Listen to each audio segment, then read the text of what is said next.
You will hear a number of different recordings. You will have time to read the questions before each recording and time at the end of each recording to check your answers. The recordings will be played once only. The test is in 4 sections. Now turn to Section 1. Section 1, you will hear a conversation between a customer and a receptionist at a car rental agency. First, you have some time to look at questions 1 to 5.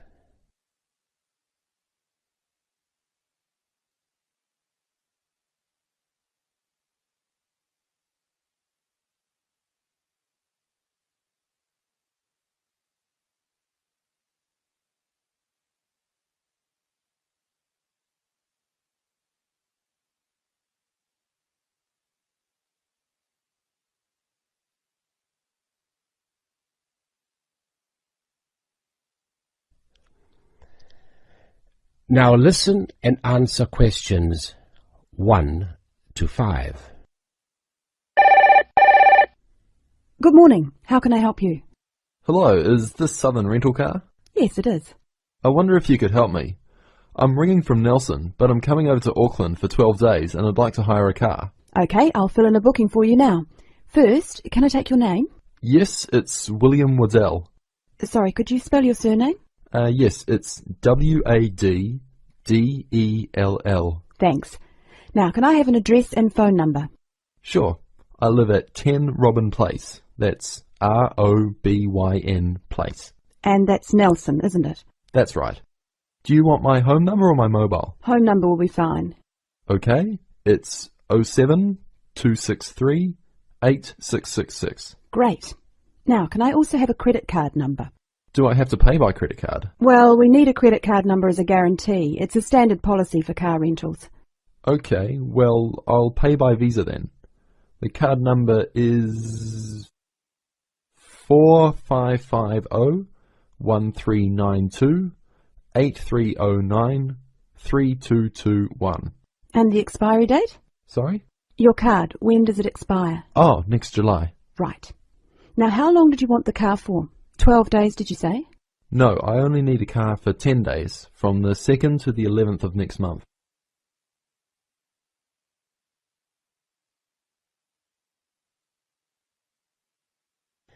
Before you hear the rest of the recording, you will have some time to look at questions 6 to 10.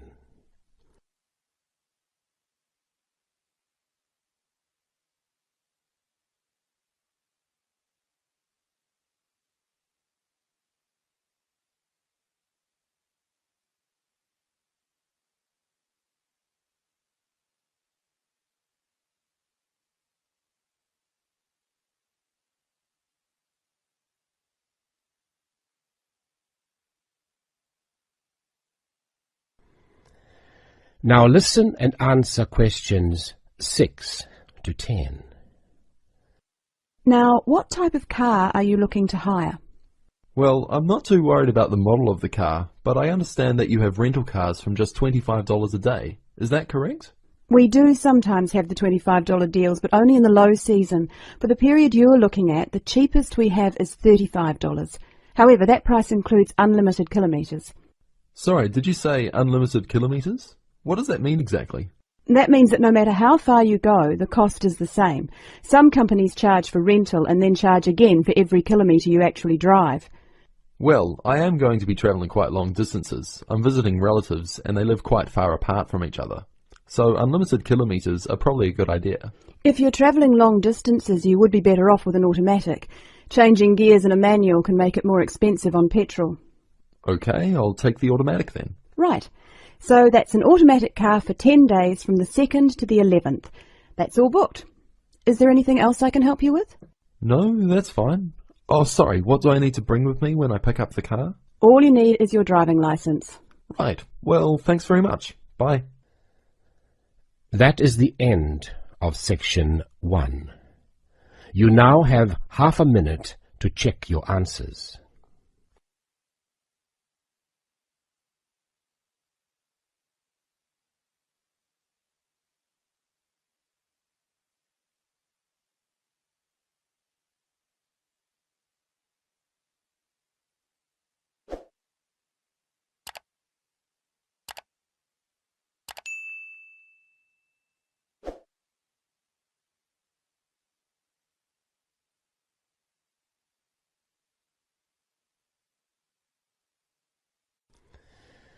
Now turn to Section 2.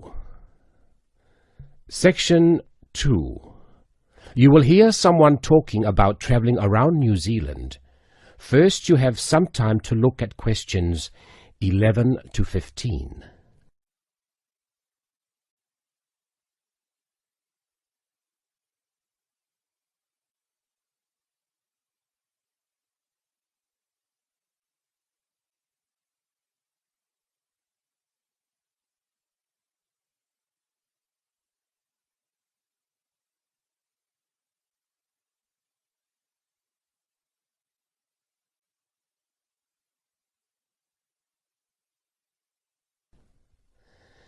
Now listen and answer questions 11 to 15.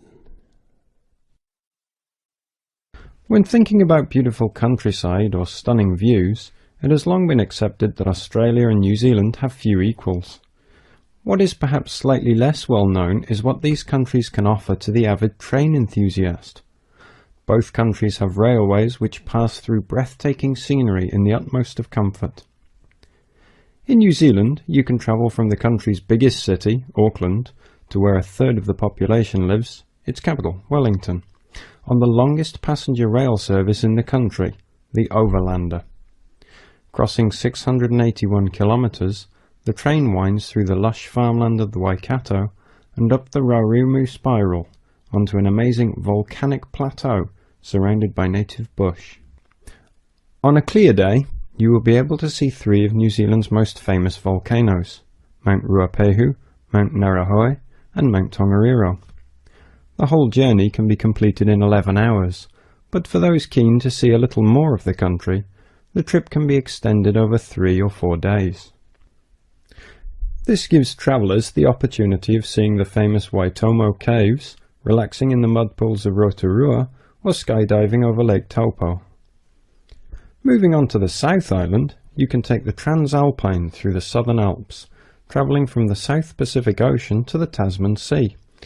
Climbing from Christchurch right into the Alps, this 223-kilometre trip is particularly impressive as the train passes through 16 tunnels before descending to Greymouth at the end of the line. Taking only 5 hours, this is a relatively short trip, but it is worth noting that this journey has been listed as the 6th most scenic rail route in the world. For those that are not so keen on mountains, the South Island has a second option, the Trans-Coastal. With the sea on one side and the mountains on the other, it again shows some of the best scenery New Zealand has to offer. Also taking 5 hours, one of the highlights of this journey is the opportunities for whale watching. The fortunate few that see whales are well rewarded, but there are more common sights which are just as enjoyable, such as penguins and seals.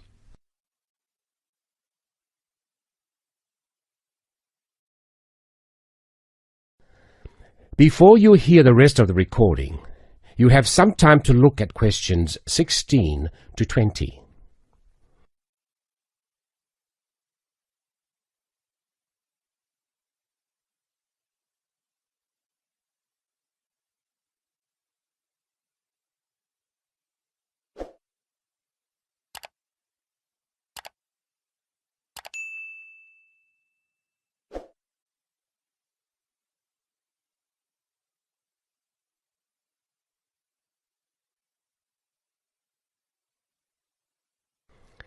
Now listen and answer questions 16 to 20. Although these 3 train journeys are undeniably breathtaking, some travellers prefer the longer journeys on offer in Australia. The Indian Pacific, for example, which travels from Sydney through to Perth and has been dubbed the adventure that spans Australia. With 3 nights on board, the train takes in the Blue Mountains and the Nullarbor Plains, and, as the name implies, the Indian Pacific shows you 2 oceans. This train journey holds 2 world records. Covering 4,352 kilometres, it is one of the world's longest train journeys. It also travels the world's longest straight stretch of railway track, 478 kilometres. For those who find these distances a little daunting, passengers can stretch their legs at a number of different stops, such as Kalgoorlie, famous for gold, and Broken Hill, first founded as a silver mine. If 3 days on board a train seems a little excessive, there are alternatives. The Garn, for example, which travels from Adelaide in the south to Alice Springs in the centre of the continent, taking 20 hours. Passing through Crystal Brook, Port Augusta and Woomera, this journey gives an indication of what life was like for the earlier settlers as they discovered the country. Along the way, you can also see the Iron Man sculpture, which was constructed by railway workers to commemorate the 1 millionth concrete sleeper laid during the construction of the line. Finally, just a quick word about the Overland, which runs between Melbourne and Adelaide. As the first train to travel between the capitals of 2 states, it is a historic as well as relaxing way to travel, and is famous for being the oldest long-distance train journey on the continent. With so many memorable journeys to choose from, the only problem you will have is knowing which one to do first. That is the end of section 2. You now have half a minute to check your answers.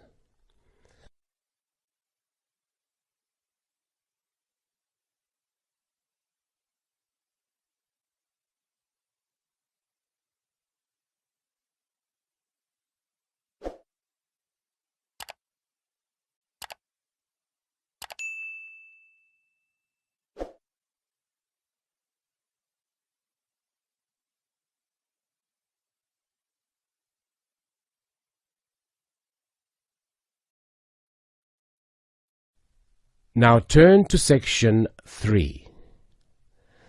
Section 3. You will hear 2 students talking about a school project. First, you have some time to look at questions 21 to 25.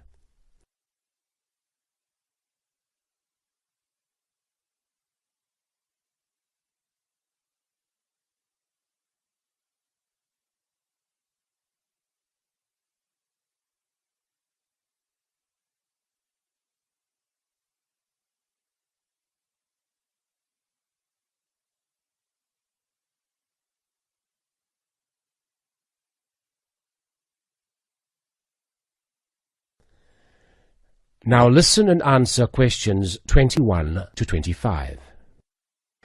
Hi, Lynn. How's your project coming along? Oh, not very well. I've got all the information, but I can't seem to organise it into a presentation. Well, you'd better hurry. You only have 1 more week. Yes, that's okay. It's just that... Oh. Well, why don't you try your presentation on me? Maybe I can help. Oh, really? Great. Okay, well, I've chosen solar power for my subject, and I'm going to talk specifically about domestic water heating. You know, like the ones popular in America. I've got some facts here. Oh, that's good. But just start your presentation from the beginning. Oh, right. Well, here we go then. There are many reasons why we should be looking elsewhere for energy sources. As most people are aware, fossil fuels and other such non-renewable sources are by definition finite, so something needs to be in operation soon. Currently, there are a number of alternative energy sources available which can, with a little preparation, be used to provide for a significant part of our domestic energy requirements. In this presentation, I am focusing on solar power and its application as a domestic water heater. As a renewable energy source, solar power is in many ways ideal. The amount of the sun's energy which reaches the Earth every minute exceeds the energy that the global population consumes in a year.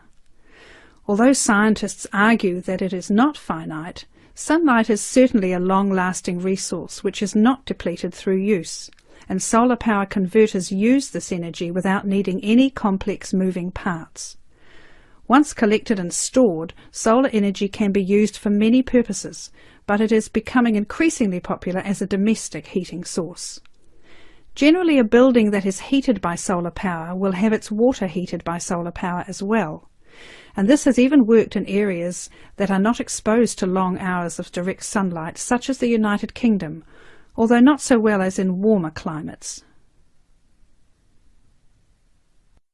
Why have you stopped? Well, that's all I've got so far. Oh, well. Start by talking about how effective it is. Oh, okay. Well, there are a number of factors that influence how efficient solar power can be. The first, obviously, is the amount of sunlight, and this is dependent on season, time of day and climate. Although the UK has something of a bad reputation for sunshine, it is actually quite productive during some parts of the year. Given a sufficient size of solar panel and water storage tank, solar power can provide all of our water heating requirements in June and July, and even provide the majority until October. From October to the end of the year, this figure falls dramatically. December is the least productive, being able to supply less than 5% of the average household's hot water requirement. It is at this point that solar power needs to be supplemented with a more traditional form of heating. From January, solar power becomes more effective at a rate of about 20% per month, although this rise decelerates to around 18% by May.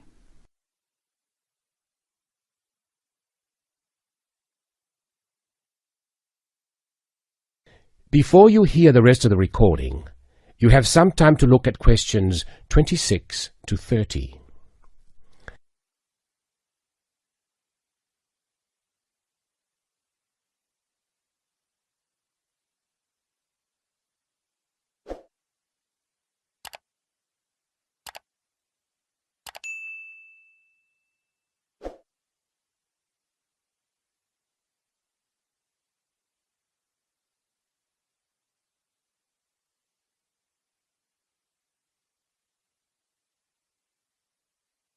Now listen and answer questions 26 to 30. Now say something about this water heater. Do you have any information about that? Oh yes, I've got an illustration of a water tank here. Well, that's good, but you'll have to describe it. Right. Well, the ideal water tank in the UK has a capacity of 45 to 50 litres, but must be at least 40 litres to be effective. The solar coil is put in the bottom of the tank to heat the water. Now remember that solar heated water will not get quite as hot as fossil fuel water heaters. The bottom half of the tank is normally 20 degrees, and this is why it is important not to have a tank that is too large, as that would take too much energy to heat. In this illustration it rises to 40 degrees from halfway up. Don't forget that hot water rises, so the top third of the tank is the hottest and reaches an average temperature of 65 degrees. And what's this second layer around the tank? Oh, that's insulation. Because the tank is often either outside or just under the roof, rigid foam is used as an insulation layer. It should be at least 80 millimetres thick all around. Well, that seems like a good presentation. All you need to do is to prepare some short notes and a larger illustration so you can use it as a demonstration and you'll be fine. Oh, you think so? Well, thanks very much for the help. Maybe I could do the same for you one day. Maybe. Anyway, I have to go. Good luck. Thanks. Bye. That is the end of section 3. You now have half a minute to check your answers.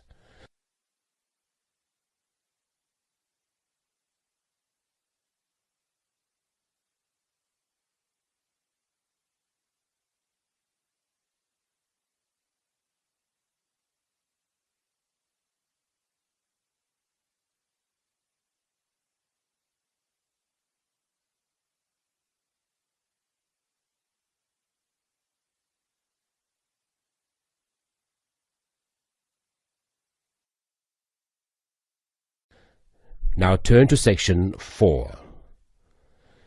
Section 4. You will hear an interview with a marketing director. First, you have some time to look at questions 31 to 40.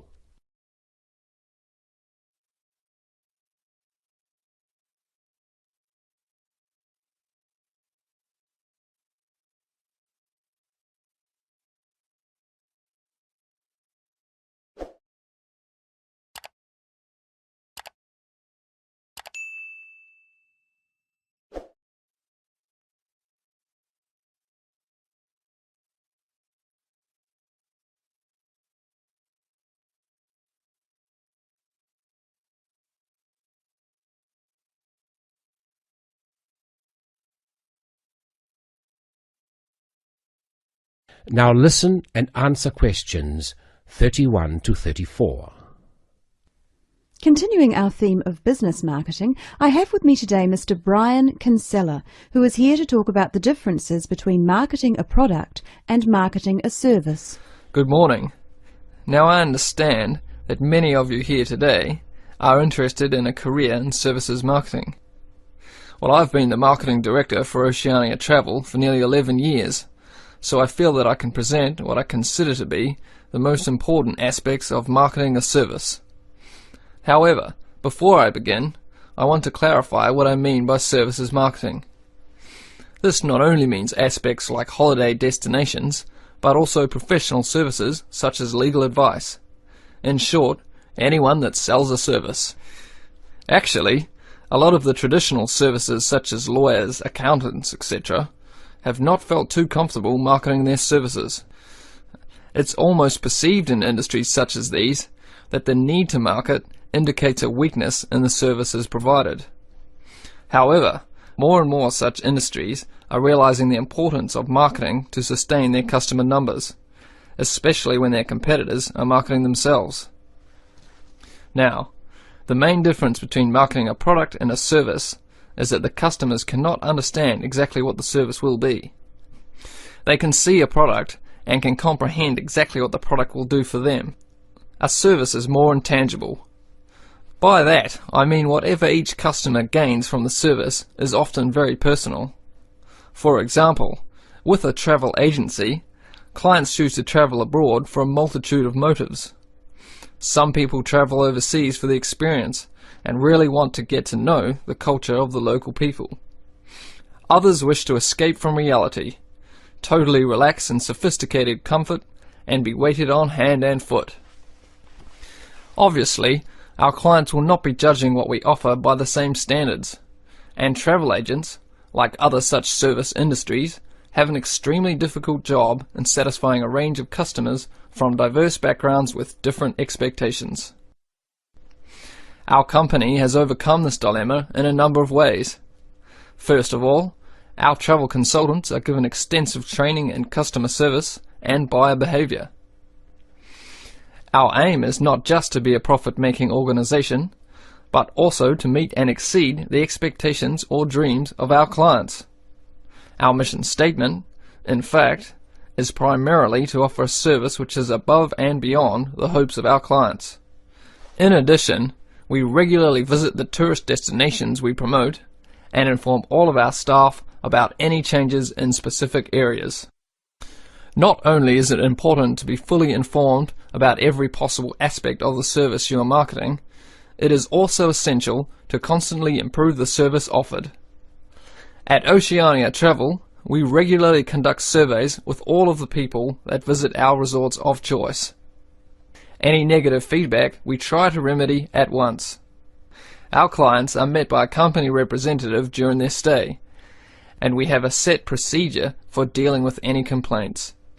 Our clients are not expected to have to approach the hotel reception, as we have a 24-hour contact service direct to our representatives, and this representative should always welcome any customer problems or questions. In the event of a complaint, the representative will then try to remedy the complaint with the hotel. If the problem cannot be rectified by the hotel manager, our representative is authorized to remedy the situation him or herself. For situations beyond the representative's authority, our complaints department is contacted. The complaints department guarantees a solution within the day. If the customer is still not satisfied, they are welcome to approach our head office on their return. So you see that marketing a service is catering more for the client's expectations than anything else, and it is that which makes services marketing a very intricate business.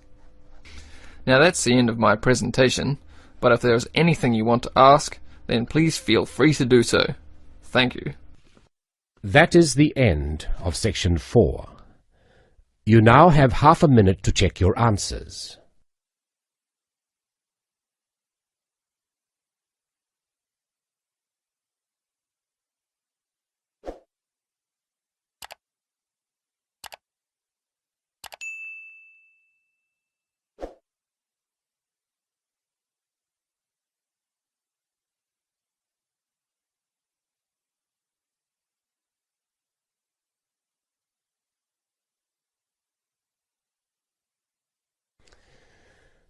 That is the end of the listening test. You now have 10 minutes to transfer your answers to the answer booklet.